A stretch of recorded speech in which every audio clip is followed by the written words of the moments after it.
Olha só minha foto treta, tu nunca prestou atenção. Olha o bico.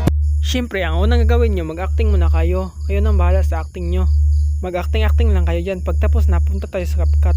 So, pindutin mo yung video mo. Tapos hanapin mo yung freeze. Dahil i-press mo natin yan, yung walang tao. Tapos abanti tayo sa unahan. Hanapin natin yung kumuha siya ng buhangin. Tapos i-split natin dyan. Delete yung nasa kaliwa dahil di na kailangan. Hanapin natin yung nakatayo na siya. Diyan, nakatayo na siya. I-split natin dyan. Pagkatapos, hanapin natin yung overlay. Pag nalaglag na, hanapin natin yung walang tao. Itapat natin yung overlay natin sa walang tao.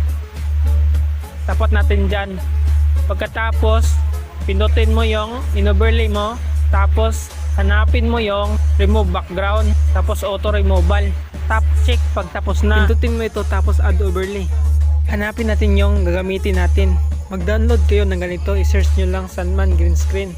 Tapos abanti tayo. Hanapin natin yung parang babagsak na siya. Tapos i-split mo. Tapos i-delete mo yung di na kailangan. Tapos hilahin natin pakaliwa. Pindutin mo yung Sandman. Tapos hanapin mo yung remove BG. Chroma key. Tapos i-adjust natin yung intensity sa 55. Tapos i-back natin. Hanapin natin yung adjust. Tapos hanapin ang SSL. Tapos i-adjust yung nyo sa 100. Tab check pagtapos na. Tapos lakihin natin yung Sandman. Tapos tabunan natin yung tao. Pag natabunan na yung tao, ilagay mo sa gilid yung Sandman mo. Dahil di nakita yung tao, kawawa naman. Dutin mo yung na-overlay natin na tao. Tapos hanapin natin yung mask.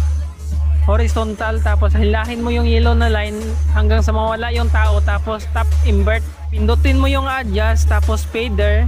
Ilagay natin sa number 3 mo itong diamond na to dahil maglagay na tayo ng keyframe. Tingnan mo yung Sandman, pag mabagsak na siya, hilahin mo yung yellow na line.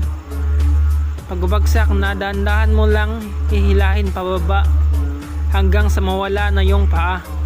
Ibalik natin yung Sandman, tabunan ulit natin yung tao.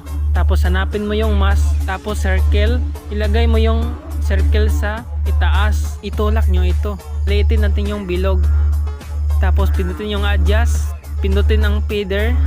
Maglagay tayo ng feather. Ilagay natin sa number 3. Tapos di man makita yung ulo ng tao, ilagay natin sa gilid yung mask natin. Bantayan mo yung ulo ng tao. Pag nawala na, i-adjust din natin yung mask natin. Isunod natin sa katawan na naglaho. Dahan-dahan lang sa pag-adjust para maganda yung result. Sundan mo lang hanggang sa mawala na yung paa. Tapos palakin mo yung bilog. Itap yung check pagtapos na. Tapos yung mga sobra, hanapin yung split tapos delete. Split tapos delete. Ilagay yung code red sa high tapos export.